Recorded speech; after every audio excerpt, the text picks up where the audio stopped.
good friends over time, seeking retribution. We got winning on our mind. We've got to cross the line.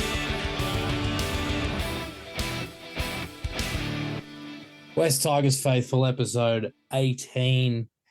It's also episode 1 of the year 2025. With me is my good friend Joe McCord, who's wearing a dark gothic West Tigers hat, not a MAGA hat, not yet. How are you, mate? I'm good. I'm great, actually. I'm better than ever. How was your time off? It was really, really good. I disconnected from most things, including West Tigers, so I have very little idea of what's been happening in West Tigers land. You're going to have to clue me in. Well, I'm going to ask you for different opinions on certain things. So this is going to be interesting, but I look forward to your responses as a result. It'll be quite off the cuff. Yep. Thank you to everybody who listened into the last episode and wished us a Merry Christmas. As you could probably tell, as the minutes drew on, the drunker we got. We had a lot of fun, and I'm pretty sure that Mac partied into the night. It was great fun and extremely enjoyable, and I hope you all had a good Christmas break. I actually ended up in Singapore, of all places, on a that must have been holiday. a pretty good night on the piss for you to end up there. Well, it was Boxing Day morning, so yeah, I suppose Christmas night, very sporadic. No, it was planned, mate. Great city, easy to get around, well planned, clean as, Clean, very green. I think it might be the world's cleanest city. Oh, that would not surprise me at all. Yeah, it was an unreal week away. Very, very enjoyable. Look, we have a few things to get to. I guess now we're pretty much back into our usual sort of format, or the format that we kind of had for the first 4 weeks before I went to Europe, and then you sort of picked up the tab, and then we disappeared. So we'll go through the news. We'll talk through everything. This week, we're going to have an interview with the West Magpies SG ball assistant coach, a good mate of mine, Mitch Tyler, at the end of this episode, which is pretty awesome. But we're going to run through everything in the news cycle, and then we'll have that. But next week, we're going to review Balmain and West SG ball and Harold Matz's performances every single week, give you a fair idea of what's going on.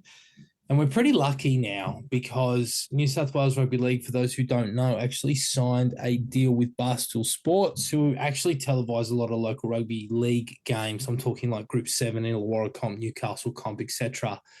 So what that means is that people like Mac up in Brisbane is able to pay $20 a month, and he's able to see his little hero Logan Brooks running around. So have you subscribed yet, mate? I think I had to remind you to do so. Not yet.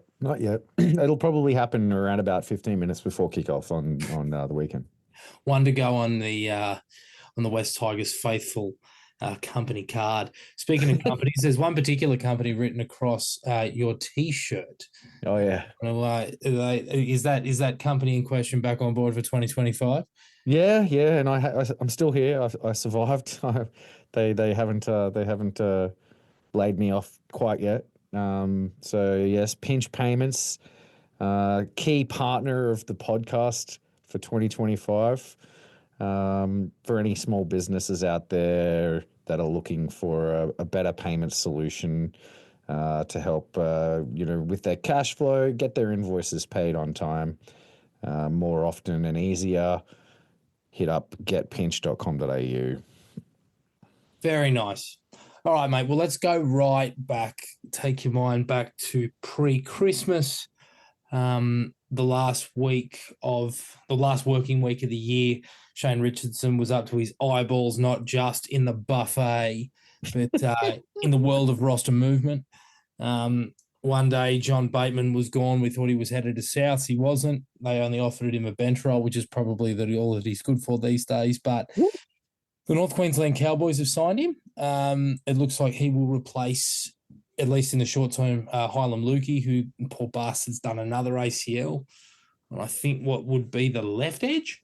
So Tommy Dearden's edge. So good to see the back of him. Did you see his little his post about him wrestling a crocodile? It was like Steve Irwin with his face on it, and he like crossed out crocodile roll and wrote ready.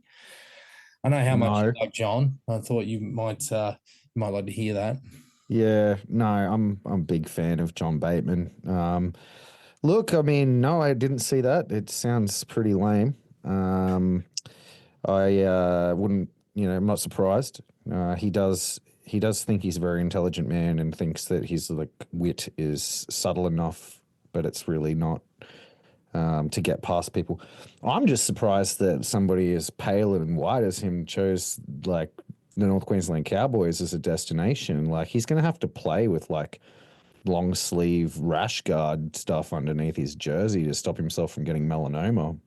Oh, he needs SPF 5,000. SPF 5000, yeah. Yeah. And oh man, I don't know. Like he's going to be a bit of a tuber in the brass section. It's tuber in the string section up there next to Dearden, I reckon. Like I don't know. Like plays too lateral. Tries to ball play too much. Like the Cowboys back row like thrives off of like just hard line running. So I don't know what the hell he's going to do up there.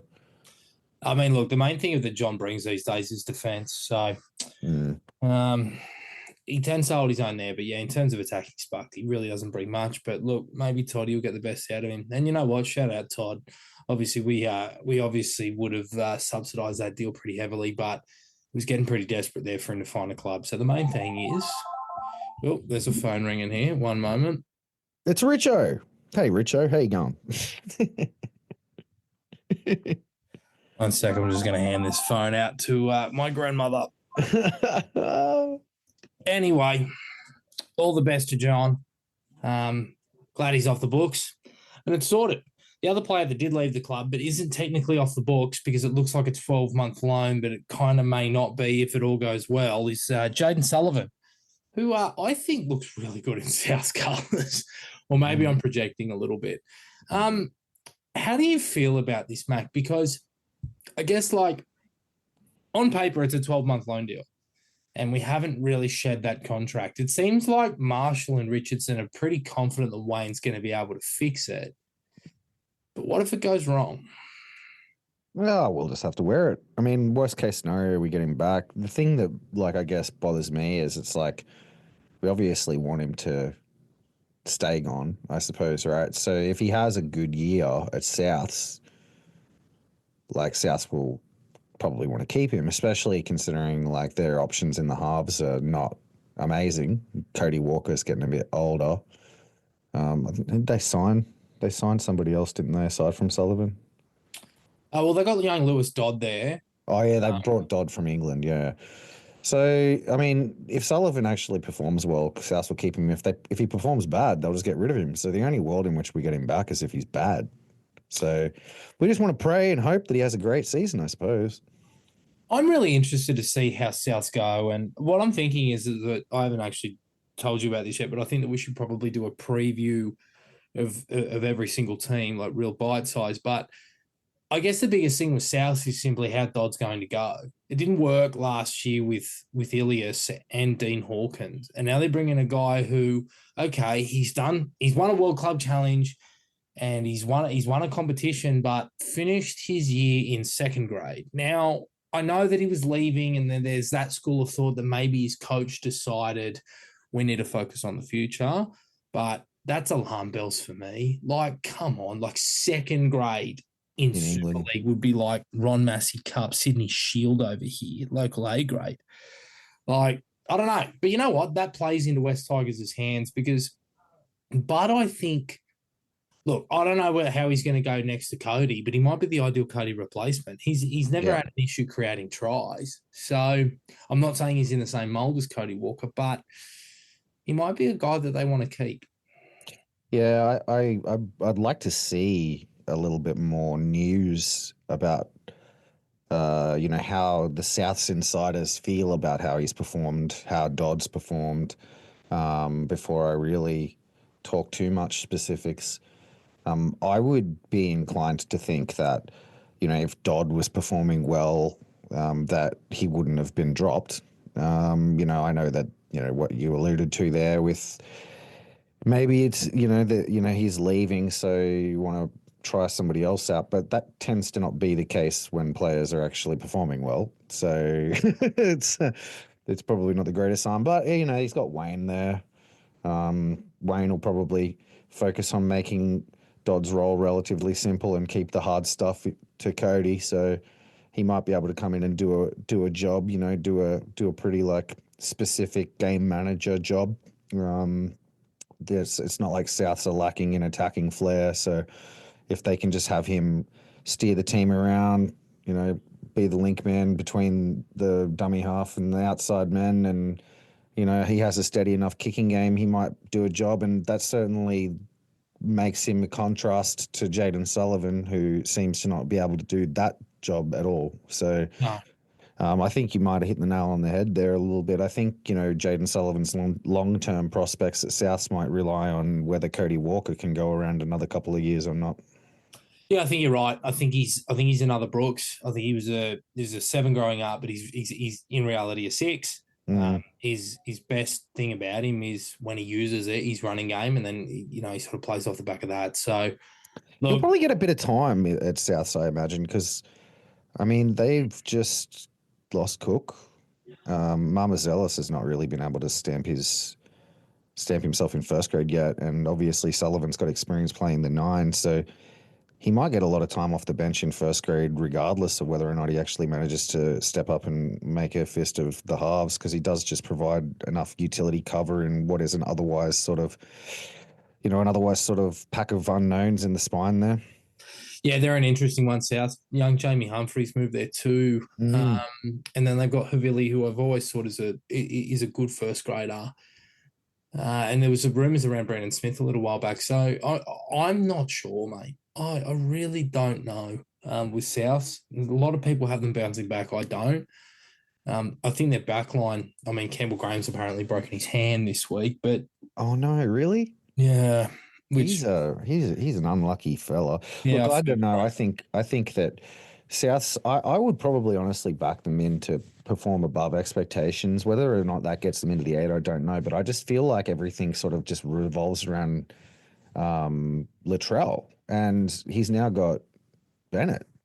If Bennett can't get Latrell going, then geez, that'd surprise me, because Bennett gets everybody going. Latrell looks pretty good, mate. I think he looks like he's in the best shape he's been in his life. But look, he can be a one-man team, that guy. He can be. He can probably make up for their middle forwards, many of which I don't think are, they're good individual players, but as a pack, I think their pack needs work. But anyway, this is a West Tigers podcast. Anyway, it is a West Tigers podcast. Sione Fino elevated to the 32-year deal. That made a lot of sense. I'm delighted that they've done that. Makes a lot of sense. And I hear that he is absolutely braining it from a fitness perspective. He wasted no time, hit the ground running, and he's up there with Tim Johansson in regards to time trials and stuff. So congratulations to Sione. It was the right decision. It was always coming. And more than 1 year too, wasn't it? Yep, 2-year deal. So he's sorted till the end of 26, which is a bit of security for him, and hopefully it continues in that manner. And he continues his tenure here well beyond 2026.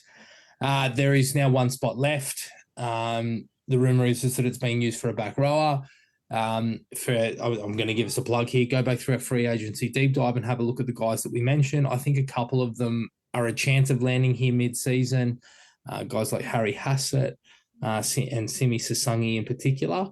One guy that has caught my eye in recent times, although contracted until the end of 26, is one Oren Keeley at the Dolphins. Keep an eye on him as well. I'm not saying that there's any inside info, but he's stuck behind a few players. He's far too good for Queensland Cup, and he is the type of guy that could agitate for a release. So those are 3 guys that I would say. What do you mean by that?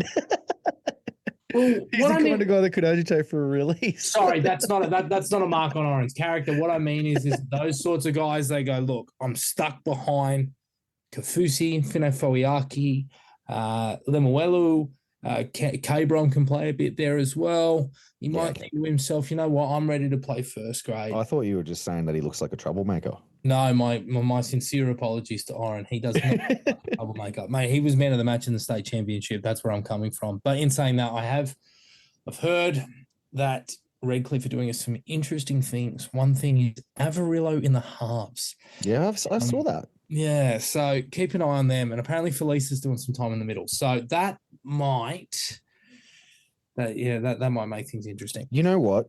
The fact that Avarillo is playing in the halves, I'm ready to issue my first hot take of 2025. They're getting the spoon. No, I was going to go even worse. What I reckon Christian Wolf's going to be out of a job by the end of the year. Wow. That's like just an absurd thing to do. Like, it's nuts. Like, how are Redcliffe going to compete with Jake Avarillo in the halves?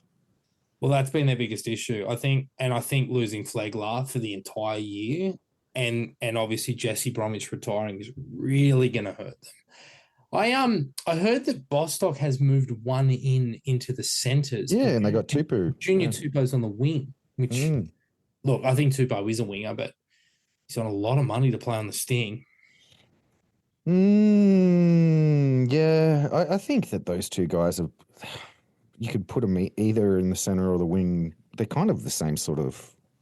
They offer similar things. I think Bostock's just a slightly higher quality player than Tupou. So he doesn't make as many errors. So. Yeah, exactly. He's probably just a little bit more reliable. I think he's a bit taller.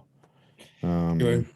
I think he's just maybe like I could see him being a pretty dang good center, to be honest. And Tupu, I just feel like if you had him in the centers, you'd probably just see the amount of touches that he gets increase, which would just increase the amount of errors. Yes, very, very true. Guess we will see what happens there. But yeah, back rower in the offing. I'm not sure if we'll see anybody before round one. Most sides sort of lock in now and then probably give their blokes 6 weeks before of the actual competition before they look at moving around mid-season and giving players permission. But some of those guys might be names that become relevant around April, May. The biggest part of the West Tigers review, which was the installation and implementation of the independent board, was confirmed while we were on holidays as well. Today, Baz was confirmed as chair. I think that was always going to be a formality, but that's excellent news. The three other independent directors are as follows. Charlie Viola, who's the executive chair of Viola Private Wealth. I believe that he is constantly named in, I think it's Forbes's of the Financial Review's top 50 best financial advisors in the country. He's a Campbelltown boy, now lives in the inner west. Straight away, I think he's a Burris-like pick. He knows how to, he said it himself, he knows how to read an expense sheet, but also I think in terms of life after footy and, helping the guys that we currently have in the building with their money, I think it's an amazing pick. So well done, West Tigers.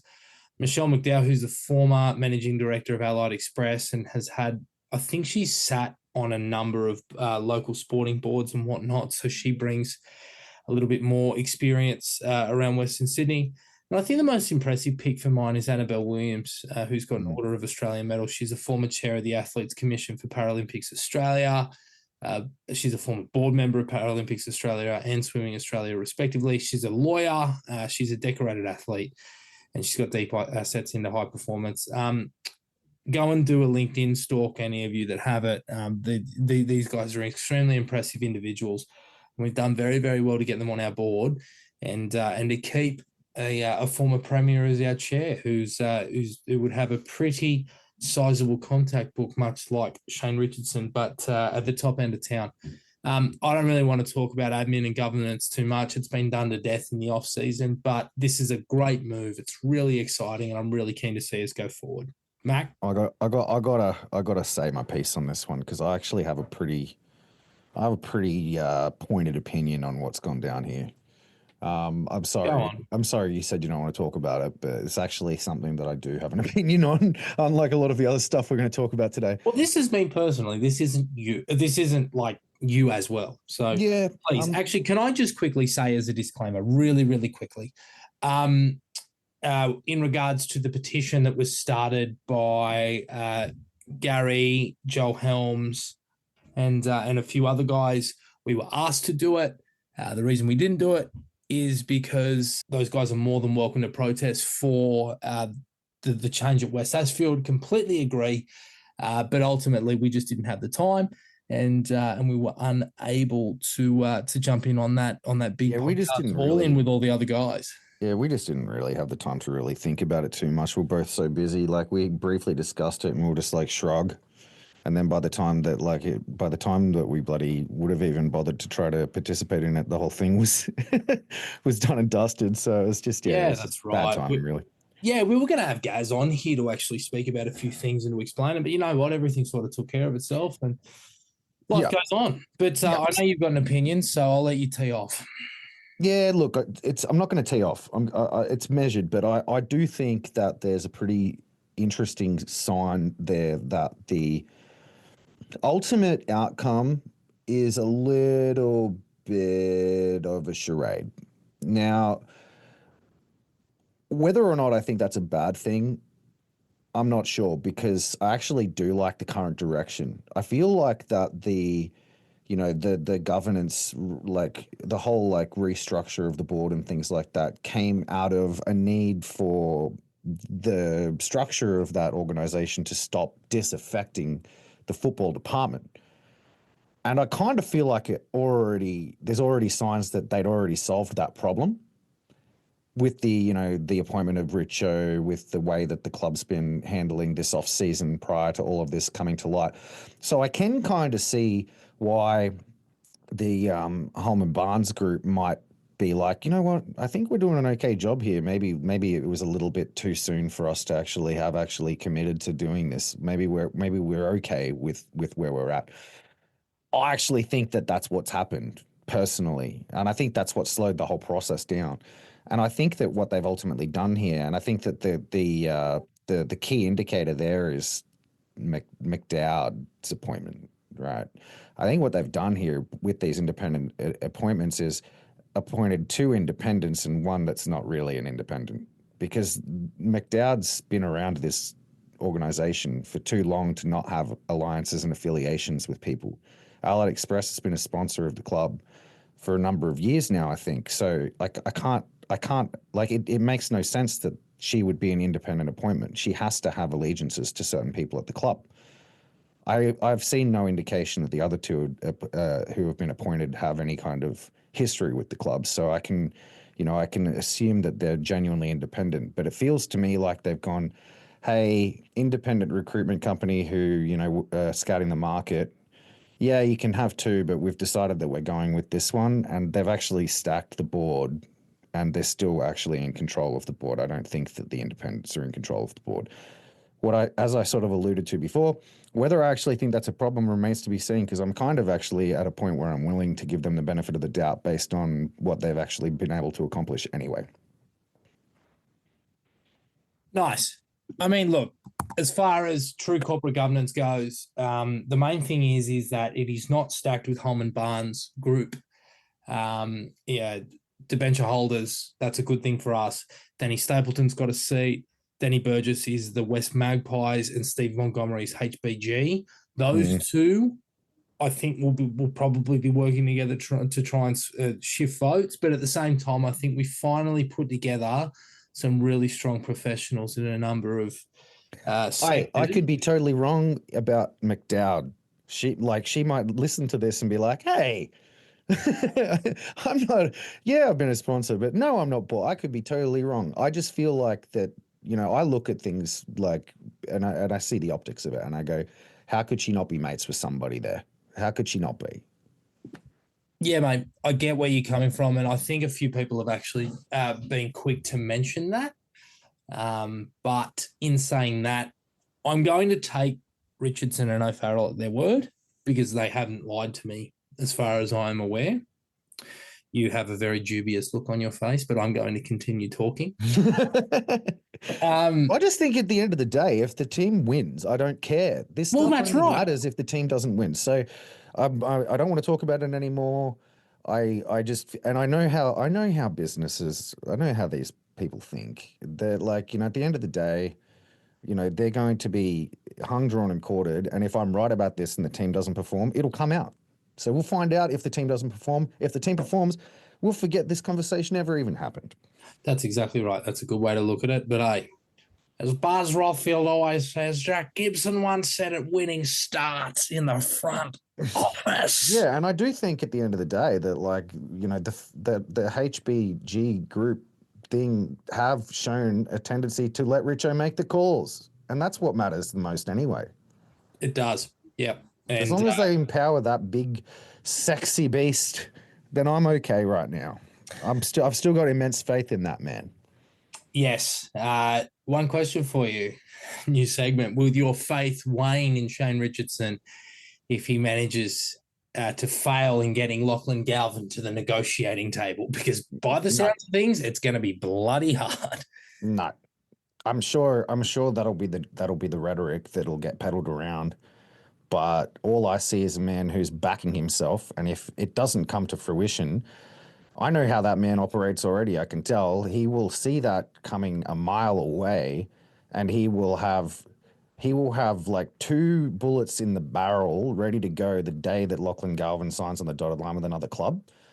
And he will like control that rhetoric, and he will issue a counter narrative that'll look like something like another key signing and Latu Fainu committing to the club for another several years or something.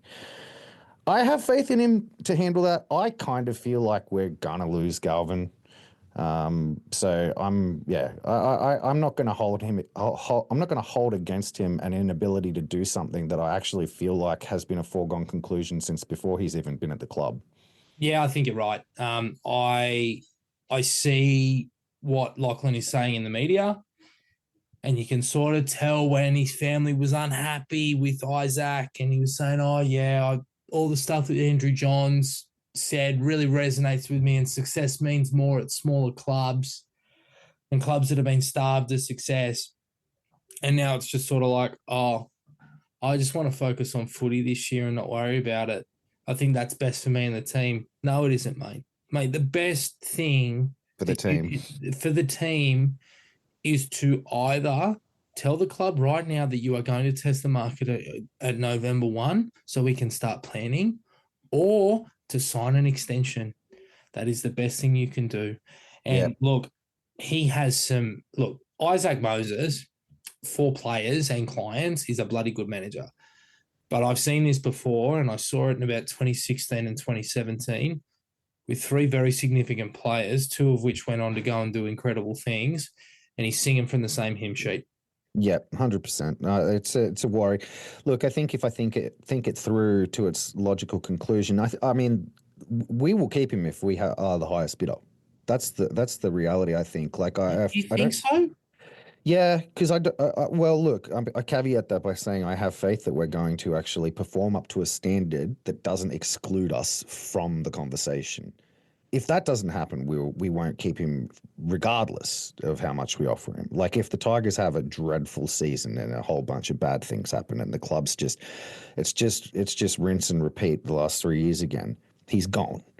But if we perform up to the standard that I think we will, which is potentially making the 8, if not being there when the whips are cracking and missing out at the last minute, at that point, I think that it'll come down to whether or not another club actually blows us out of the water, which I think is a risk because we have just put so much money into Jerome Luai, and we've done that salary cap deep dive. We know that the club doesn't have that much room to move here. No, we're not gonna be able to afford to offer Lachlan Galvin the same coin as we offer Jerome Luai. I don't think. Is there going to be another club out there that's willing to give him that much money? Well, that's going to depend largely on how he performs this year, and I think that's why they're not making the decision right now. I personally think he's going to have a cracking year. I don't see this kid suffering from second year syndrome. If he has just a normal like leap in a second year based on what we saw in his first year, he's going to get $1 million offers. Are we going to be able to afford to give him $1 million? So from my perspective, there's two big risk factors here. One, we have to perform really, really well to keep him. Two, if we perform really, really well, that means he's going to have performed really, really well, and we're going to have to pay him a fat stack of dollars to keep him. Problems. Absolutely. Yeah, absolutely. Look, I think that they are leveraging themselves against the expansion clubs. I've got no doubt that, a team like Perth, once it is confirmed, will probably come in with 1.5, 1.6. We can't compete with that. I think that Isaac is probably getting him to say these comments for two reasons. One, because he has no faith in us. And let's be brutally honest, I understand. And until the first 6 weeks, none of us really have an idea on how we're going to perform next year and into the medium, like for the year and into the medium term. And second of all, it's to keep clubs ready and to ensure that they keep their powder dry, so that way they don't commit too many dollars for 2027 and beyond. So, yep. I'll just also add, I think if I'm Richo, I want him, right? I'm not gonna like be resigned to losing him, and we know that's not what Richo's like as a person anyway. Richo will fight tooth and nail till the very last second to make sure that he keeps Lachlan Galvin, because I know, he considers Lachlan Galvin a future superstar like everybody else does. He'd be mad not to. The game he has to play is A, the team has to perform, and B, he needs to be in Lachlan's ear, and he needs to be in other people's ears to get into Lachlan's ear, to really be like, your mates are here, build a dynasty, and like start pushing Lachlan mentally that way, and control the kid's mentality towards the club, so that Lachlan himself pushes back against what Isaac will end up telling him. Like that's so, and that's what Richo's gonna do. Like that's how he's gonna play this, and it's how he should play it. Lachlan is gonna be pushed and pulled between two very powerful, influential older men. I hope the kid's got good advice outside of those two guys. Personally, like I think his parents are going to have a lot on their plate this year managing that kid's future, because of what he's going to go through here. And from that perspective, like I could make an argument. I could say, hey, do you really want to put him through this in his second year, future superstar? Do you really want to have him pushed and pulled between Isaac Moses and Shane Richardson in his second year in his career, a kid who's been labeled as like, potentially the next generational talent? Or do you want to just buy him another couple of years, just re-sign for another couple of years so that you don't have to put him through this, so that when it comes around time for him to really need to worry about this stuff, he's more mature, he's got more runs on the board, and he can make the decision for himself. I completely agree with you. I don't necessarily believe that the tug of war between Richardson and Moses is necessarily going to decide this. It's going to have to be the people outside rugby league that help that, and that's his family and his mentors. That's how it should be. It should be, and I think that his parents will know better than to follow Isaac blindly, and to follow Richardson blindly. To be brutally honest with you, I'm sure there were a lot of promises that he made in the preseason of last year about how we were going to go, and Lachlan doesn't play in losing teams. You know who might be the person in this whole mix that really actually does edge towards us being the favorite? Might be Benji. Oh, I was going to say Jerome, but go on. I think maybe Benji, because Benji will be able to actually talk to Lachlan from a very similar perspective.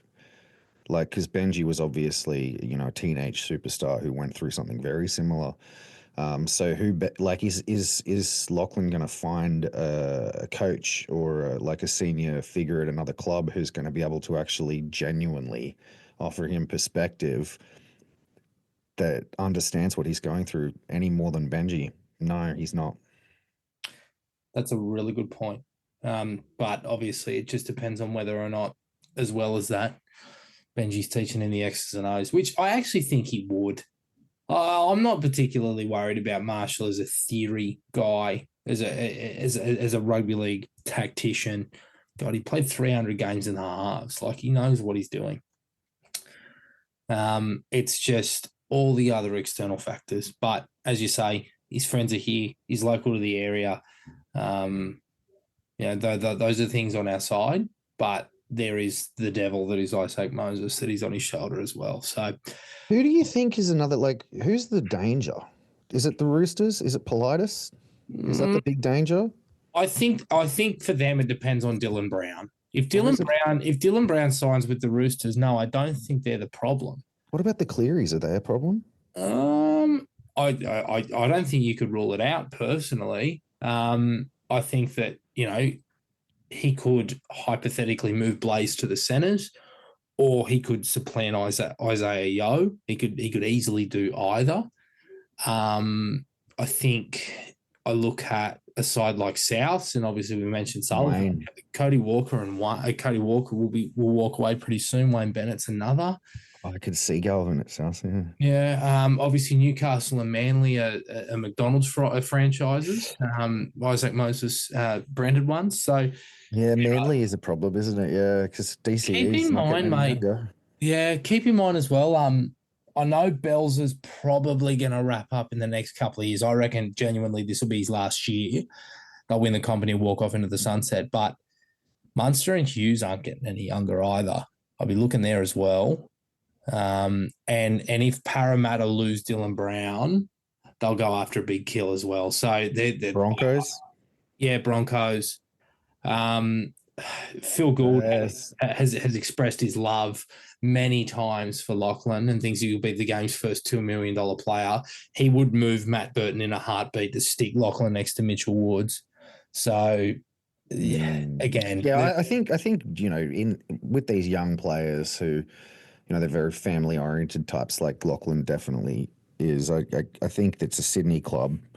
I don't see him, like, if Brisbane or Melbourne sign him, I reckon his whole family moves with him, right? Yeah, I think you're right. Yeah, so from that perspective, I feel like that it probably rules them out of the running in that, like, just off the bat. So Dogs, I just don't feel it with the Dogs. I just don't think that surely they can't just load up and go after yet another one. Like, they can't again, can they? Like, I just don't believe it.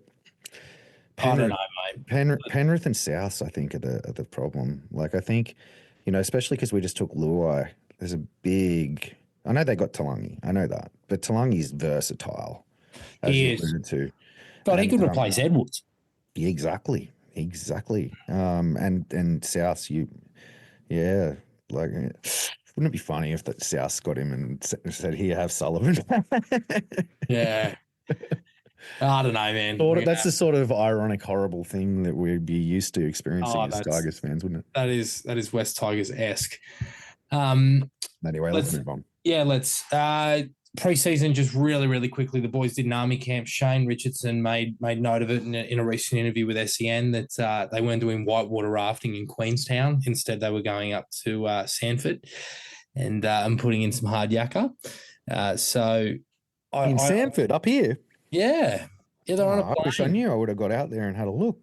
Yeah, apparently Latu and Talon got massive raps. Apparently they were unreal. But the big one was obviously our new co-captain, Jerome Luai. Apparently he was incredible and they were just amazed at his leadership skill and his mental strength. And, to have a guy like that, this is what Jerome brings more than anything. It's the day-to-day. It's the desire to compete on everything, which is really exciting. And as a result, to no surprise to anyone, I always thought he would be named co-captain. Loved that move. Oh, I completely agree. They absolutely nailed it. But you can talk about it. Yeah, I think all signs point towards this Luai signing really being the circuit breaker that it's promised to be. I personally think that he's going to bring more value off the field than on the field, and that says a lot because he is an extremely good football player. I think that Penrith culture is so good and so convincing. Like, it sort of just confirmation biases everyone at that club into their own self-belief. They just all just rise because of the culture of that club. And you've seen what Crichton did at the Dogs Luai is he's another level again to Crichton. He's more mature, he's more experienced, he's more central to what the Penrith culture was. Like, I think that he's going to have a massive impact on the standards on the other players. He's the perfect player to help encourage and nurture through this, golden generation of young guys that we have. And he's the perfect yin to Appy Coruscant's yang. So, yeah, awesome. Great to hear Talon and Latu, really stood out. Talon, man, he might be flying a little bit under the radar as a like, all the accolades going to Lockie and everybody talking about all these other kids, but Talon, like, remember that game Dude. remember that two, was that two? No, he set up a try and scored a try, and I think we've spoken about Tal a couple of times on here. I think that people, because I will happily put my hand up and say that he was rushed into first grade far too quick in 2023. He showed the class that he possesses, but it was 12 months too early.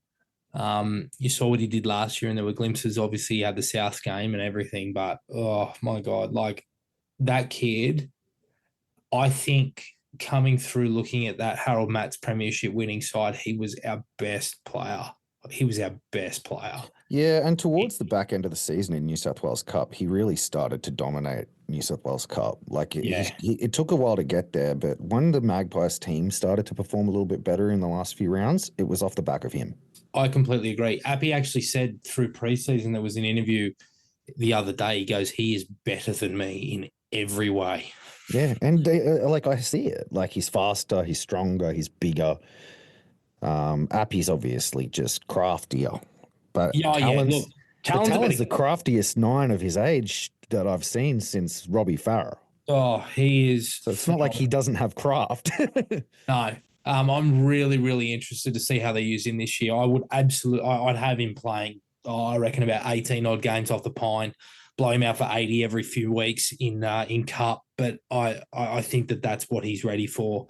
I don't want us, especially with Galvin being non-committal, I don't want us stunting Latu's development, giving him 20 minutes at lock or in the halves in first here and there, or, 9. And I'll tell you what, like, I mean, it's crazy to say this, but if we truly do lose Lachlan Galvin, like, the thought experiment I would do is, like, if Lachlan Galvin never existed and you looked at our current roster, it would still be the best roster that we've had since we last made the finals. Yep. Like, you would be looking at somebody like Heath Mason as the next progressive 6 Luai playing 7. Heath Mason's no joke as a developmental talent. There are young halves running around in the NRL at other clubs that are worse than him, in my opinion. He's not Lachlan Galvin, but he's somebody that you could actually really project into that role. If Galvin wasn't here, we would be talking about Anthony Large. But, like, I think that the club, like, with Talon coming through, Luai already there, Bula, all the other amazing young talents, Latu Fainu, obviously, I still think it's the best. We would still be in the best shape that we've been since we last made the final. So I actually, it's crazy to say, it's not going to kill us if we do lose him. In reality, if we do keep him and have to pay him what we're paying Luai, that might actually end up worse for us, because it might cripple our salary cap and we might lose, balance in the roster. Yeah, I think that's a really fair point. Look, you know what I wouldn't mind? And I don't want Galvin to leave. I don't want Galvin to leave. No, I want him to stay. But let's say November 2, 2025, he goes and signs a 4-year deal with fucking, I don't know, Newcastle, right? Let's say he does that.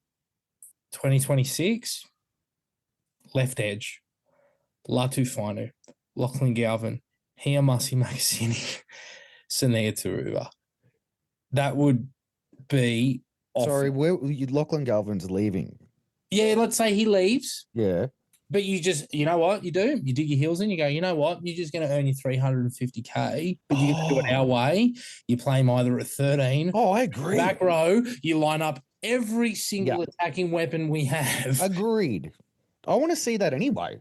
Like I think I've said that on the pod before. Like, you know, I think he's an amazing six, but Latu is not a back rower, and Lachlan Galvin would be the best back rower at the club today, and it's a weakness in our squad. Yeah. So I 100% agree. I would do that in a heartbeat. If Lachlan Galvin literally came to the club and said, "I'm not gonna stay. I'm actually testing the market and I'm not signing with you," I would do that from round one. Oh, absolutely. But he's not going to do that. He's going to keep us on a string. Yeah, no, I agree with you. I think that's a fantastic. Finu, Galvin, Marcassini, left edge. Come on. Oh, actually, no. Latu would have to move to the right. It'd be roaming. But even still, that would be absurd. be absurd. Speaking of edges, it looked like just before they went to army camp that the first grade side was wearing black jerseys. It looked like Adam Dewey was there playing centre. It looks like Sania's on the right wing, and they got Skelton and Olam on the left. I'm going to get down to training. I meant to get down to training, but I just ran out of time before this little episode. So I'll be able to give us a bit of insight, hopefully before first trial. But I find this really interesting because at one point Stafford was ahead. So it seems as if the Dewey's actually overtaken. He must be going well. Look, from an attacking perspective, like from a yardage perspective, he was excellent last year. We covered it. He had over 10 meters of carry. Dewey's biggest issue was hogging the football and not giving the ball to his winger in attack. But you know what? That's okay. We've also got stronger leaders in the club that will absolutely blast him if he keeps doing that. The biggest issue for Adam is always his defense and his commitment. So he must be hitting those areas well, because it's such an obvious issue. Like if he was not, you know, showing promising signs in that regard, he would not be ahead of Stafford Toa. He would not. He said that he's ahead of Naden. Center. Like it's the first time that he's actually come out and said, you know what, I'm willing to do it and sit behind and just take notes of what Jerome does. That's massive. Yeah, he's gonna hate life, I reckon, this year. He's gonna have to find a dog inside him that he's not found before, if he's gonna keep that jersey, because goddamn, he has a battle on his hands for that jersey. Yeah, he's not going to get a choice. And if he's got Brent Naden, who's apparently like absolutely gunning it. He's got Stafford Toa, who is an experienced campaigner now, and he's got Hiamasi Marcassini, who is the best young talent in the entire NRL, all breathing down his neck for that jersey. So he will not have very many reprieves if he does anything remotely that looks like what he did in 2024. And you know what, Marcy aside, and he's a different conversation, and he's not really eligible for first until July. I hear they're going for dispensation over it. Oh, I'm sure they would have a crack. But my point is that currently, for everybody who is currently eligible to play NRL right now, on his day, Dewey's a committed Adam Dewey and an Adam Dewey that is willing to make tackles is the best right centre we have. He's better than Stafford. He's better than Brent Naden. He just needs to go it. Yeah, he's actually it's not that long since he was our best player period on our roster. That's right. We've come a long way since then, thank God. Two things really, really quick. There was a massive scare with the Luai stuff. If Dennis is listening, first of all, congratulations on having a child, and congratulations, Wok, on having your child to Discord boys. We love very dearly. Both boys on night duty. But if you ever, Dennis, manifest a Luai leg injury again, I will come to Bondi and I will stick pins in your scrotum. I told you that last week. I am telling you now on the airwaves, do not ever do it again. We got really lucky. It's just shin splints. They were worried about stress fractures. It's just having the week off. He's obviously just been pushing himself too hard. I'm actually happy to hear that. That's pretty cool. But there was a rumor today on the Sydney Triple M breakfast show that Sania's got appendicitis. Yeah, that's right. Saw that. So I think that'll rule him out of full contact for about a month, which might mean he might make second trial, maybe. Yeah, I wouldn't be surprised if it ends up costing him a jersey in round one, because like he'll be underdone, and it's not like we're lacking options at the moment. I think Naden would easily just jump into that role. It looks like he'd be racing the clock for round one. I reckon he'd be named, and they'll give him up. Unless he's 100%, like and completely out of the woods, I don't think they risk him for round one. I think that they would just go with Naden. I feel like they would actually revel in giving Naden an opportunity, because I feel like they want to see what he looks like. Yeah, I'm really interested to see what happens in the trials. I think he'll get named in trials 1 and 2. We'll be able to see this apparent transformation, which you know what I'm really happy about. I He's wouldn't be surprised. He was an absolute hero in New South Wales Cup in 2024. Bro, he is a fucking phenomenal, naturally talented footballer. His biggest issue is his discipline and losing his head. If he can be committed and he can be in a And fitness. good place physically, yeah, Mm. fitness, strength and conditioning, the rest. Yeah, and he's got his head screwed on tight and he's got strong leaders around him. Yeah, he'll play good footy. So, Yeah, you he know, needs to get off the bags too. well, that's the biggest thing for old Brant. But you know what, mate? If he didn't give it up the night before a grand final, I don't think he ever will. So I think he's married to the white dust. Two really quick things to end before we flick to Mitch. New South Wales Cup and Jersey Flegg sides were named. There were a couple of really interesting little tidbits that came out of the Cup squad. Obviously, I know that there were 7 guys that were signed, and we paraded about it at the back end of last year. But there's some arguably better signings that are on this.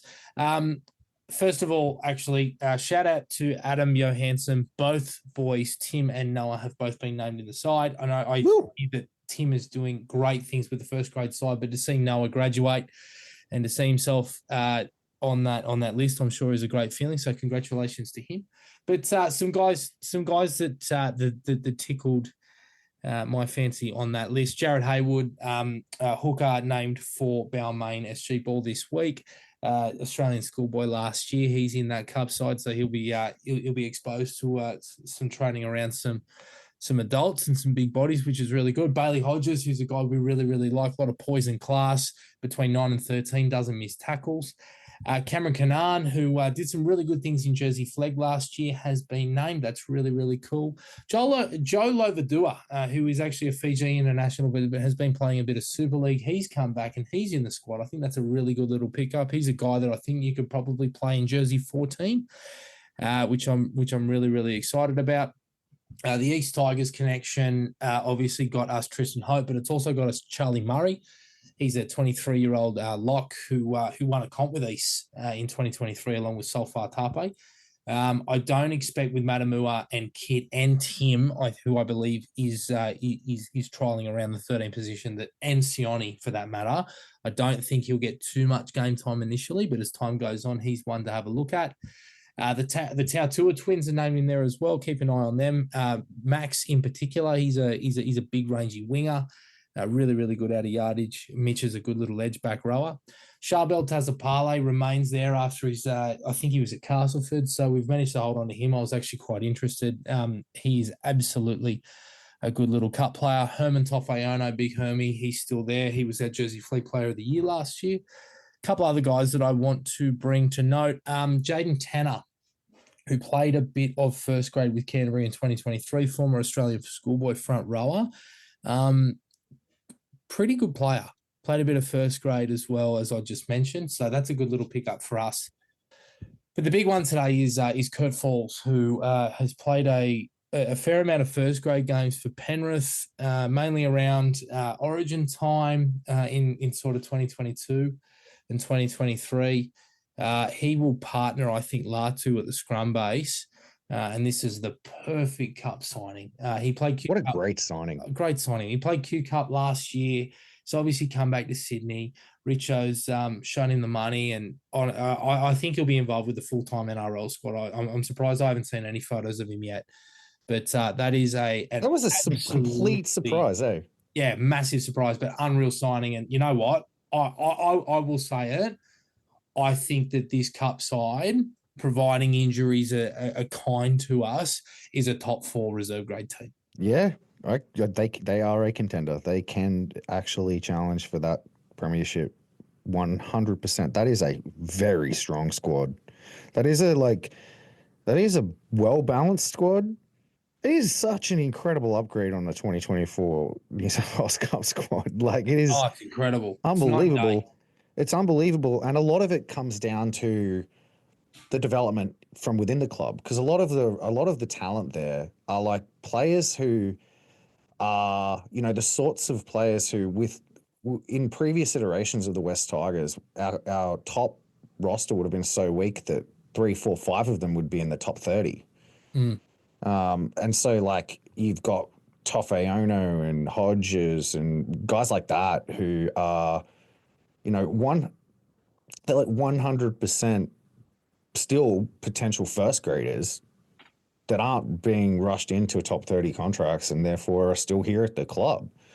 So it's remarkable work. It's, Richo said that one of his focuses was going to be on making our New South Wales Cup roster more competitive because we need it, and he's done it. And he's done it by progressing internal talent, by keeping guys that I would have thought would have, in the past felt like that they were blocked and maybe gone elsewhere. Like, he's like, why you feel blocked? Just stay. Like, they're here still. And, obviously there's plenty of guys that aren't in that roster that are going to play a lot of New South Wales Cup as well. So it's going to be a strong team. I'd be interested in your take on what do you think that the starting spine in round one might look like? Okay. I do have my little thing here, my little squad list here. I've got Staines pending Taruva's injuries. And Jareen Buller's shoulder. I've got him at 1. I've got him there. I've got Kurt Falls at 6 and Latu at 7. That's interchangeable. I've got Tristan Hope at 9. I've got one. You think Talon's in first grade round 1? Yeah, I do. I've got Kid at 13, but it'll be one of him or Jars.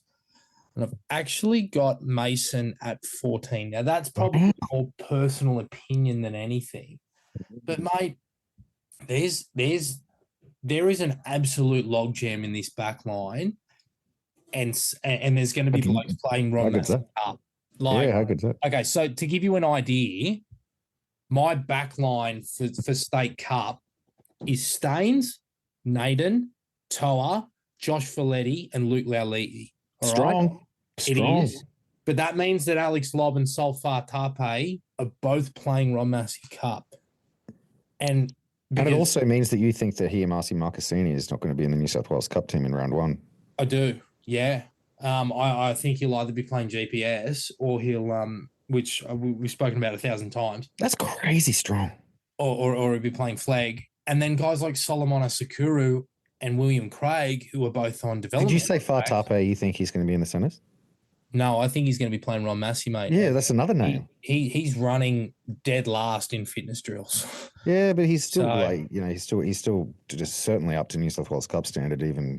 He is. He absolutely is. But on current training performances, he's going to start the year in third grade. I think it's crazy. Like, I feel like you could name 2 17s out of our top 30 and our New South Wales Cup roster, 2 New South Wales Cup top 17s that would both be competitive. Like, I genuinely believe that. Like, you've got Heath, mate. You got like a whole back line, not even named in the starting 7, that would be better than our starting 7 from 2024, not even named in the starting 7. Oh, dude, it's absolutely insane. And you know what? They could easily move Luke or Josh Folletti to Flegg. You can move Staines to a wing. You can put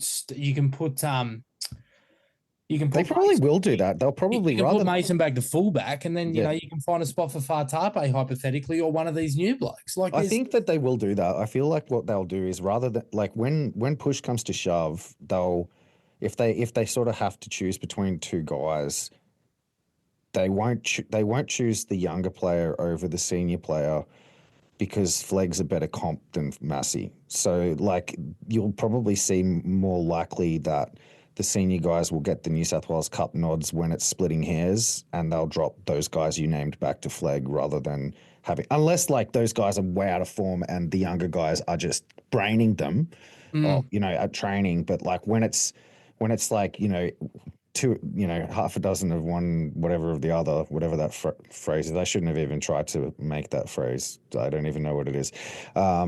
You know what I mean? Like, that's kind of been the MO, I think, that they look at New South Wales Cup as the reserve grade for the seniors. And I don't think it like generally is much of an indicator of how far off first grade they are, because we've seen some players go from, Jersey Flegg to first grade pretty rapidly in the past. I feel like that they don't mind doing that. So, yeah, I don't see I don't see anything but Mason playing fullback though. I feel like Mason is viewed as the developmental fullback behind Buller.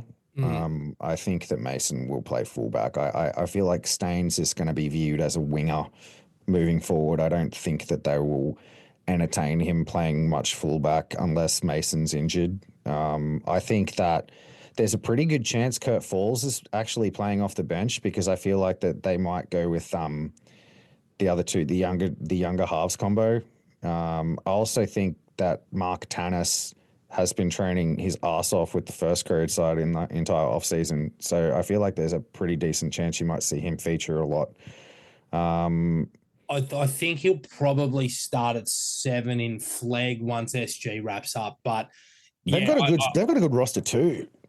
Yeah, I would not be surprised to see Mark make his debut. But mate, I'm surprised we still have Iverson Matai.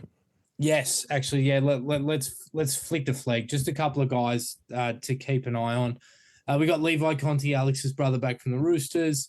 Kian Edmed from Balmain has graduated and he's now in that squad. He's one to watch. He's a good player. He's a good player. Tommy Fisher, we've got back from the Bulldogs. Very good player. A very decorated country New South Wales back rower. He was actually the captain of our 2021 Harold Matt side before the boys won the year after, so played with a lot of those guys. Johnny Ibrahim, who's a WTF favourite, he's still there. Yeah, I like him. He's good.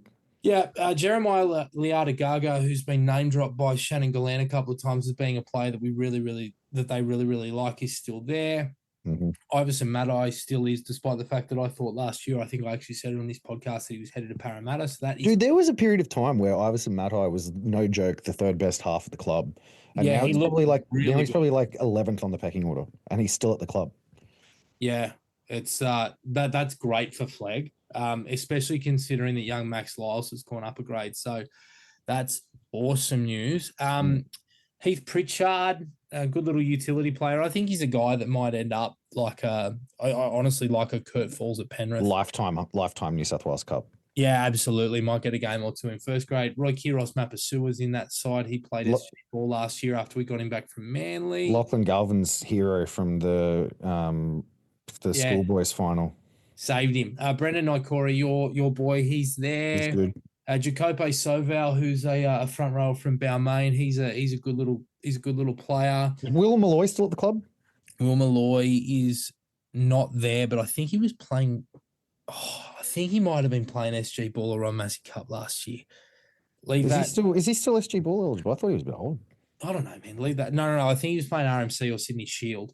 So leave that with me. Nehemiah Wuatai Davis, who we signed from, I think it was North Queensland. He's in the squad as well. And Ewan Zureb, who once threw hands in the Harold Matthews preliminary final and then got himself suspended for the grand final. He was the guy that you saw your name on the team sheet lined up against that day, and you were dreading it, but then he no-showed, right? That was him, wasn't it? Yeah, I don't think I played against Ewan. No, he did. He was named, but he didn't actually run out. Yeah, I was really lucky. Mate, I'll tell you who can play. Cohen Lewis. Oh, you've played against him, have you?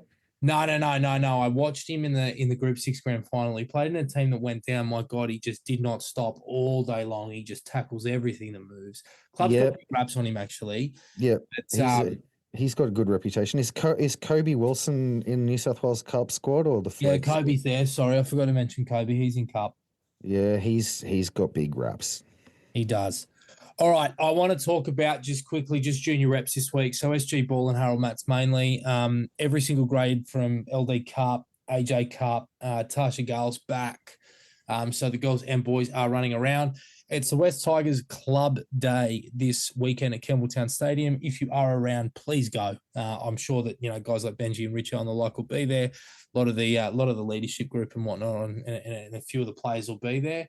And the reason it is the club day is because West is playing Balmain in all grades, which is really exciting. I just want to talk quickly about some team selections. There's, as I said, we've got this interview with Mitch coming up, so we'll talk. I'll get him to sort of dot I's and cross T's for us and give us some really good insight. But just to reiterate and give people an idea of of what we're looking at. Just starting at Harold Matts. Balmain are really, really confident in this team and think they're going to do some good things this year. I'm actually really keen to get a good look at them. Both this week and beyond. Again, shout out Barstool Sports for doing that deal with New South Wales Rugby League. They've got some young schoolboy reps in Khaled Kairouz and Sioli Iongi. Khaled is a fullback and Iongi is a front rower. I'm going off MBWT's tweet here, so thanks, mate. I appreciate it. Ben Lawrence, Bill Antonopoulos, Jerry Leao, and Christian Dolfor, who is co-captaining from the bench, are all West Tigers Cubs, so speaks to their pedigree. I think they're going to give them a red-hot run for their money, this West Magpies side. Logan's going to score 5 tries. That's SG Ball. We'll get to SG Ball in a little bit. Some guys to look out for in your little black book from West. Tommy Goodfield, I cannot speak highly enough of this kid. I think he'll play NRL one day. He is a freak. The ball just seems to bounce for him. He's got a great little chip and chase and a little short kicking game. He's quick. He's big confident and rangy. He's and I think he'll go to another level this year. At fullback, keep an eye on Elijah Sefor. He played last year in Andrew Johns Cup. In the centres, he's a great little player. Javon Lele's another year older. Keen to see how he fares. He actually got a rap from Stephen Isdale for his efforts in preseason. Curtis Lakeman, who I have big raps on, big raps. I think he's NRL quality. Keep an eye on him. He makes his Harold Matthews debut this week. Kai Penfold, big raps on him as well. What position does Kai play? Kai plays front row. Keep an eye on him. He goes all day. Siatame Havea Jr., who I regard as the long-term lock forward of the West Tigers, captains the side and locks the scrum. Yeah, he's the class of this team, isn't he?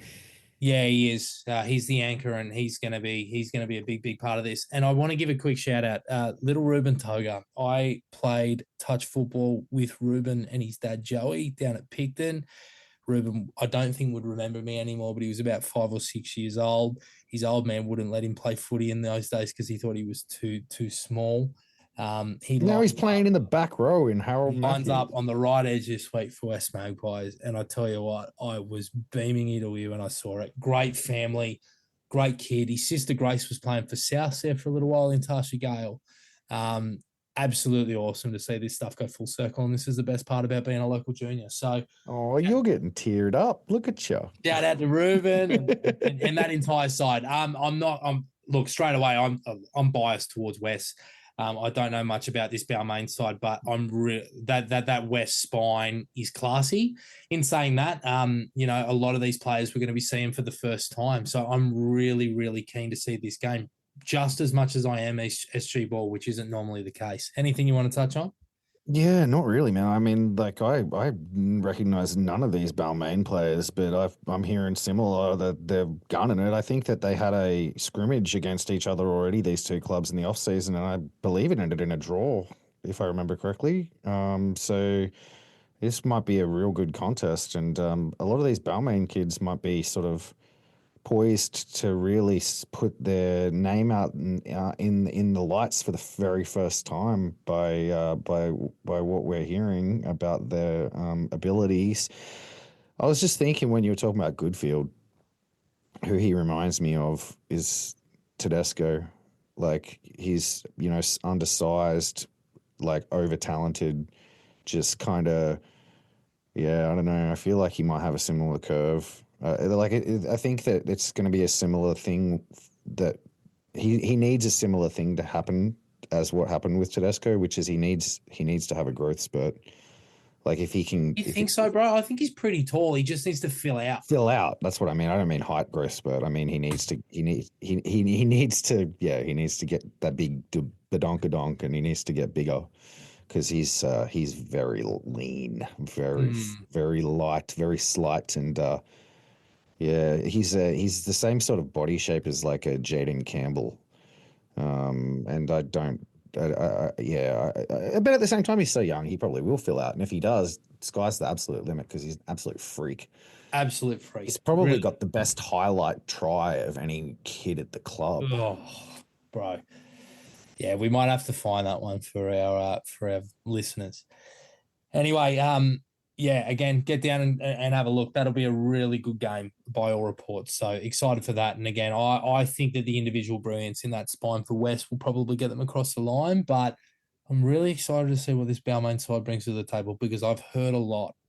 Vic, I'm feeling a 2-point win to the Magpies. That's my vibe on this. okay, all right. Yeah. Well, you tend to be the oracle. SG Ball, Max Boyd, Logan Brooks lines up at fullback as we kind of expected. Ben Muan, I think his name might be. He's lining up, I think, by the looks at right centre. They've imported him from New Zealand. Keep an eye on him.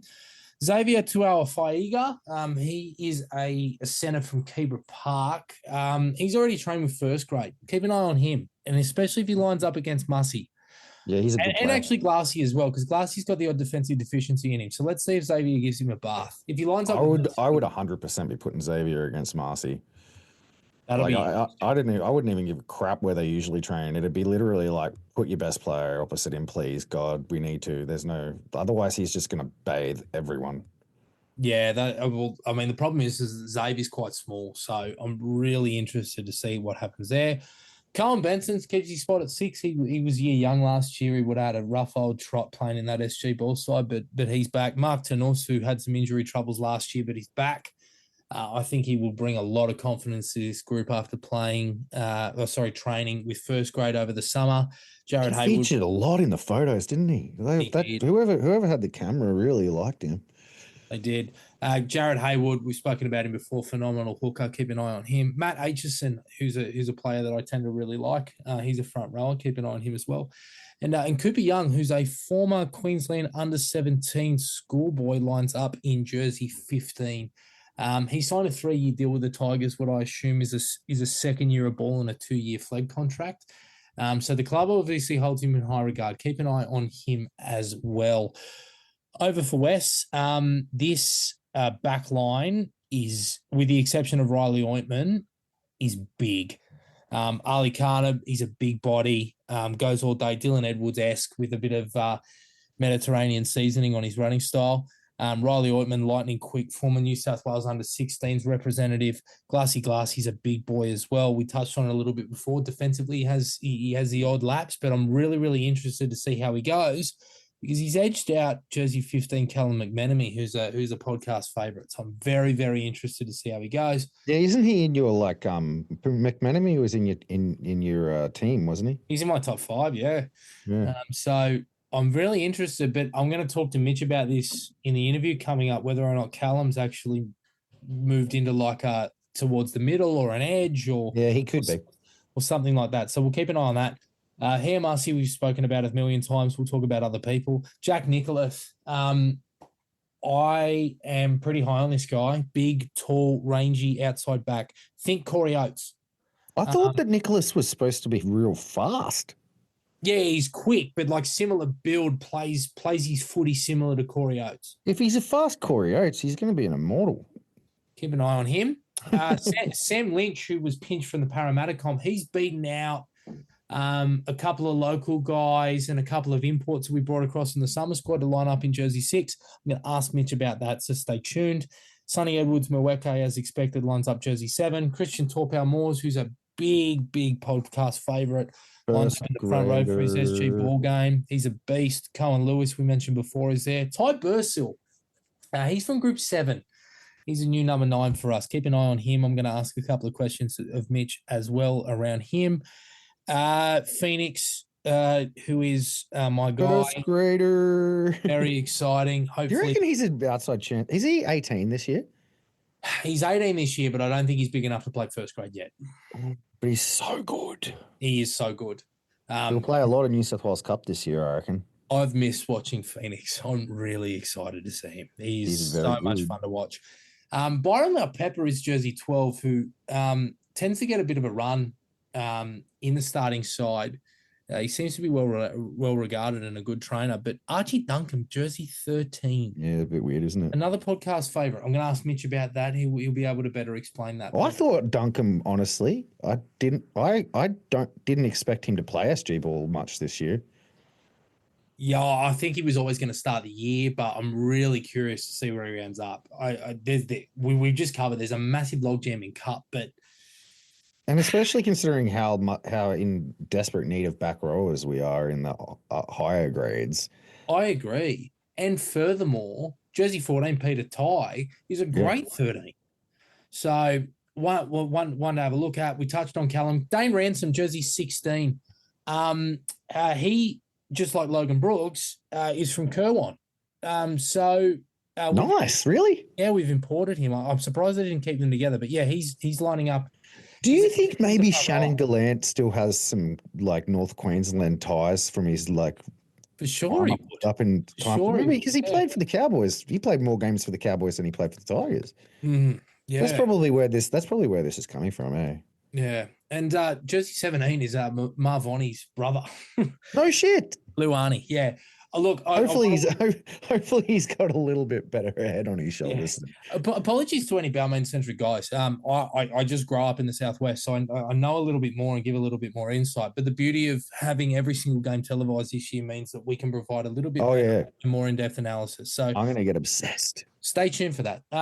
Mac, the last word before we throw to Mitchell.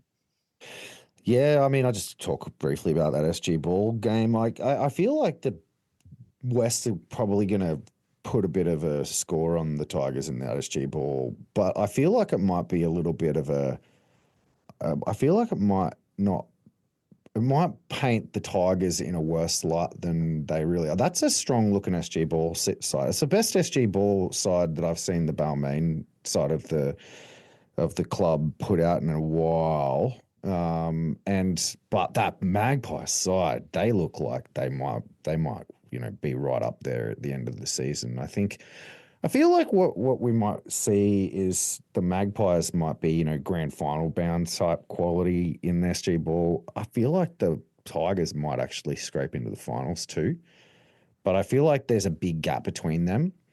I feel like, that Magpie side is no joke. At first I was thinking maybe the Balmain side might actually challenge them, but then when you read it out, I was like, nah, like there's not really a weakness in that Magpie side. Obviously you flagged those two guys that are a little bit unknown, the 6 and the 9, but they both come from outside the club, so they must have earmarked them from elsewhere, and they must have come in and outperformed some pretty good players to actually take those jerseys. So I'm not expecting them to kind of struggle much. No. I think if there's anywhere that the Balmain side have an advantage, it would be in the spine.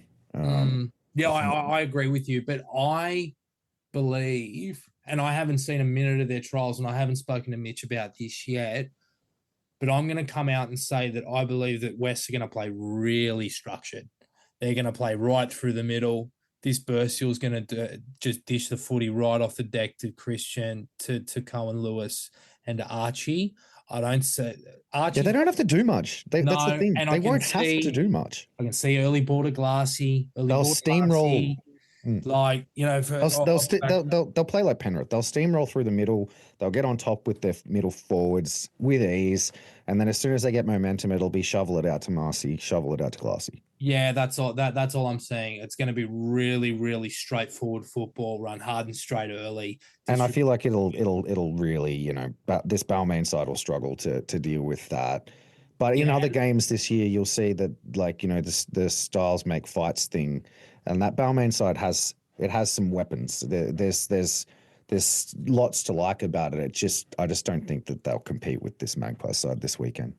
Very interested nonetheless. Anyway, it is time to throw to our special guest, West Magpies SG Ball assistant coach, Mitch Tyler. Mitch Tyler, how are you, mate? I'm very good, very good. Excited for a chat, and hopefully we can, delve into some SG Ball and West Magpies and hopefully some future success. So, yeah, very excited. Thanks for coming on. I know you've been involved with sort of Tigers pathways for a little while, both MacArthur West Tigers and West Magpies, but could you sort of run me through how you got involved in your journey up to this point? Yeah, so I've been a teacher now for well over 15 years, played footy my whole life, but when I was in teaching, got back into footy, just helping out with a few things, did some school stuff, Sydney Southwest.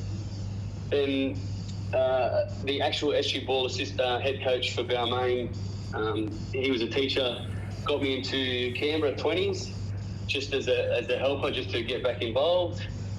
From there, I was the assistant coach at Manly SG Ball for the next 2 years, where we had some really good success, made the grand final. Lost the grand final, unfortunately, but from there, then went to Ron Massey at Cabramatta.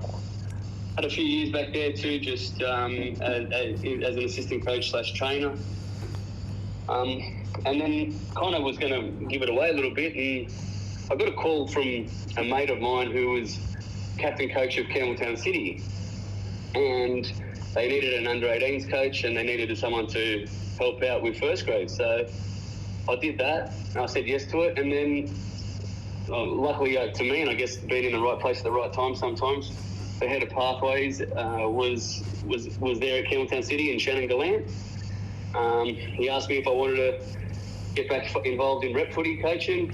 I coached the 15s development team, which funnily enough is a lot of the SG Ball players now that we have.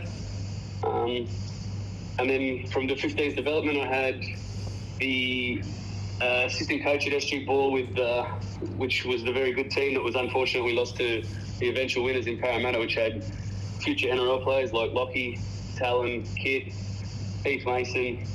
So it was a pretty good team. And last year, got the head coaching job for Laurie Daly, and now I'm here again for one more year, 2025. How good, mate. So you've obviously been in and around both West Tigers, affiliated Pathways, and a couple other different systems. But I want to sort of know a little bit more about how Marshall and Richardson may have changed the approach to Pathways over the last couple of years, if they have at all. Have you witnessed much of a change in what they're sort of asking from the top down? Yeah, I definitely think there's been some change. A lot of professionalism's been one. I think we focus on.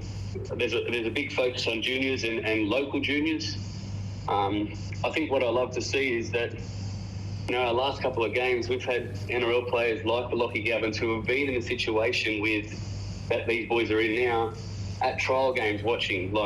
So to see the first grade players coming to watch Harold Matts, Andrew Johns, Laurie Daly, SG Ball, I think that as a young kid coming through, you go, that could be me one day. So I think what they've brought is a culture of, we're one big club. So I think that's something that both Marshall and Richardson have brought in, and obviously we can see hopefully some success moving forward with that. Amazing. Mate, you're, as you said, you were head coach of Laurie Daly last year. Now you're back taking orders as an assistant coach, but I suppose obviously the transition helps when you obviously knew a lot of these boys from the 15s. How have you found transitioning back into that assistant role, back into the Metropolitan comps? Oh, mate, the transition was quite easy. Look, again, was asked to be the head coach again for Laurie Daly, but just with work commitments at St Greg's, it was taking up too much time for that, plus my family. So I kind of spoken to the head of Pathways in Shannon, and he said, well, what about if you do this, the assistant coach again? And I was very excited to work under our head coach, Nathan Lakeman. Obviously, SG Ball's, pretty much the pinnacle of junior rugby league football in the sense that, you're moving on to Flegg and Cup, and you see some players, in these SG Ball teams that, go on and play NRL. So it's good to be a part of that. And I grabbed it with two hands, and the transition's been quite smooth. And under Lakey, he's it's one of the best seasons I've had so far, and I love that he's so passionate about it, but he lets us assistant coaches, get involved, and we're not just there just standing around. We're helping with running things, and yeah, it's been excellent. Amazing, mate. Well, obviously you said it's been pretty bloody good so far, but in terms of understanding how a junior rep pre-season works, I know that we start with a summer squad, it eventually gets cut down. Can you sort of walk me through how the process works and sort of the steps you take week by week? Yeah, look, we obviously, like every rugby league club, we have things for depth charts and stuff like that, but it really started, well back in early October. Even earlier than that, we had a little trial and we kind of got a summer squad together. Picked the summer squad, obviously training 3 nights a week like we do now in a normal season. From there, it's just a lot of fitness and skill-based kind of stuff just to see where they're at. From that, we have our first trial against essentially the one club in Balmain with Laurie Daly development and all that kind of stuff. From there, we just each week kind of make cuts where we think is best, and we had 2 more. We had 2 more trials after Christmas, and from there we kind of pick out our full squad. So it's pretty grueling pre-Christmas, and it's tough for some boys. And this is where I think it's their first taste of really hard representative football. So I think we just kind of focus on the ones where we're really working hard, and we move forward from there. Unreal. So how has it been with these boys, and how happy are you with the prep going into round 1 in a few days? It's been I've been in a few pre-seasons now, but I think this has been one of the tougher pre-seasons. The boys have been doing some Ks, but they're looking fit, and I think what I've noticed is that when you do so much Ks and stuff like that, when they get ball in hand, there's so much energy, because they haven't seen it, and they're excited, and so I'm very excited about what the season's coming ahead, because they've worked so hard during the pre-season. So it's all very positive from my point of view. Unreal. There's been a lot of guys that have moved on, obviously graduated or gone to other clubs, like blokes like Kit, Heath and Talon, as you mentioned a little bit earlier, even Lockie to a lesser extent. I know he didn't play SG last year, but a lot of these guys were a massive part of that group from a leadership perspective. So who's sort of stepped up in their absence? One that I think is and he's been named one of our captains is Archie Duncombe. I was, from a personal perspective, was quite happy that he was unfortunately being dropped to Laurie Daly last year, because I know the kind of kid and his work ethic, and so he's been a strong leader. He's had experience now in Flegg even, and I think our other co-captain in Denzel is very much a leader. But there's been a few boys that stayed around the SG ball squad from last year, and I think that year of experience has really shown some leadership in not just sometimes in talk, but in their actions and how they prepare themselves, where they know they have to work hard, and just knowing what's right for their body just before they get ready for a grueling SG ball season. That's unreal to hear, mate. Hiamasi Makasini, obviously, he's been training with the top squad. He's on a development deal once he turns 18, and then obviously goes into the top 30. But this week he plays SG ball, and I'm sure he's been doing a couple of sessions with you blokes this week. What's it like seeing him come back to the group, and what kind of confidence does it give the boys? Oh, it gives a lot of confidence. I think you look at someone like Hamasi, and I think everyone kind of knows who he is, so it puts a bit of a target on his back. But the character that young boy has is cool, calm, and collected, and he just goes about his business. But I think knowing where he is, everyone around him, we've got some confidence that we have kind of an X factor in the team. And in years past, when I've had mainly assistant coach jobs, and we had Josh Schuster, there was X factors. And to go well in these competitions, you need an X factor. So it's always good to have someone of that ability in your team. Amazing, mate. Wanted to talk spine really quickly. Alex Isdale, Anthony Large, they've moved clubs. We've got Sonny Edwards Mweke at 7. But Jersey 6 is a kid by the name of Sam Lynch, and I think he's from the Parramatta comp. Can you tell us a bit about Sam and sort of why he stood out against the other boys that were trialling over the summer? We were quite fortunate enough with Lynchy, but I think what some of our values and what we do is he just works hard. He's a no fuss footballer, and I see some big things for young Lynchy this year. He's just he's a really good kid, always wants to listen, willing to learn, and anytime you give him some feedback, he takes that on board, and straight away we see changes too. So he's very coachable. So from a coaching perspective, our staff are extremely happy with Lynchy. So, but yeah, just very excited about both halves pairings. And like I said, with Sonny Edwards, I think it's been a great year. He finished his SG ball season and had a stint out in the local first grade competition. And since he's come back from that, he's just gained so much confidence, and I think it'll be a very big year as well for him too. That's amazing, mate. This one wasn't on the tip sheet, but young Ty Bursell, who I think he's from Group 7, isn't he? Can you tell us a bit about him? Yeah, Ty. To be honest, I saw Ty firsthand. He went to Endeavour, and they come out and played us in the Peter Mulholland Cup game at St Gregory's College, and he tore us through the middle. He just got great ruck ID. Knows when to run, got great service, and defends really well. So when he showed up and I knew who he was, we spoke as a staff, and we were like, yep, he's quite. We're really happy to have him too. And once again, very much willing to listen, willing to learn, very coachable, but just works hard too, and that's what we're there for. We're hoping these boys will just continue to work hard.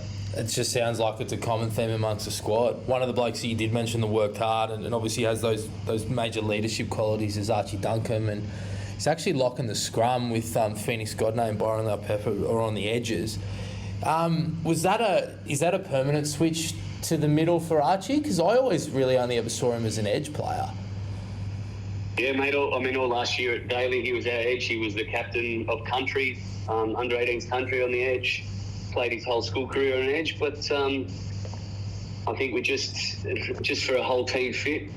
He works hard defensively. He's always going to do those 1%ers and never really let it down. Look, is it going to be a complete move? Time will tell with that. I think the good thing about Archie is, if you told him to play halfback, he'd play halfback too. He'll do whatever he needs to do for the club and the team. So, for this week, he may play 13 and we move forward from there. But he's just a really great team man and a great kid too. That's unreal. And you know what, mate? I reckon he could play halfback. I've seen him ball play before. It's pretty impressive. Another one without any prep for you. I see that Glassy's beat Cal McMenemy to the right centre spot. Has he just sort of blown you guys away this pre-season, young Glassy, or or is Callum moving positions? Yeah, look, I think it's just for to be like a well-rounded team, and I think sometimes with young kids, not just young kids, but as footballers, like being on the bench doesn't mean that anything like that too. Like, if we've got coverage with Cal being on the bench because he's an outside back, goes down, he's there. But also, he can play in any other positions because he's so fast and strong. There's going to be plenty of football for Cal as well. I think it was never, one better than the other. I think it's just for us as a team and where we're standing for this round one, we're well-rounded. This is how we just kind of went for that position. Unreal, mate. Yeah, and he's a WTF favourite over here as well. Yes. Who's in your black book? Tell us about someone or a few boys who you think are going to go to another level this year. Oh, mate, it's kind of hard to really, pick one. I think what I've liked so much is that we're a pretty strong unit and everyone's working for each other. I would like to see some, but I think there's some X factor. I brought up Sonny Edwards before. I think this is his time really now to be like, I can play at a high level and be multiple positions. I really like some of our, like you said, those edge back rowers. People know who they are and they've really impressed me too. But yeah, there's some. To be honest, to pick one would be unfair because I think there's about 8 to 10 of those guys that I think can go to the next level. It's really whether they continue to work hard and stay injury free and making sure that they're doing the right thing on and off the field. Is my favourite Pathways player Phoenix Godney ready to reap a few souls this weekend and for the next couple of months? He's a very damaging ball runner, mate, and I think he's ready to go. Again, had him. I actually taught him at one of my previous schools in Fairfield, Pats, and then had him at 15s. He's just very damaging, but got late footwork, really good offload, and defensively he's not afraid. He's just a really good kid, and we're quite grateful to have him, to be honest. He's special, bro. He's really special. He is. Let's talk this week. So Balmain had a tough year last year, but looked like they've got a bit of class in the spine. Logan Brooks from Townsville, Cohen Benson, Mark Tanus, and Jared Haywood, who obviously played schoolboys last year. That's a pretty sizable improvement. What are you sort of expecting from them on Saturday? Oh, mate, it's well, we know the quality that Balmain have, and definitely not,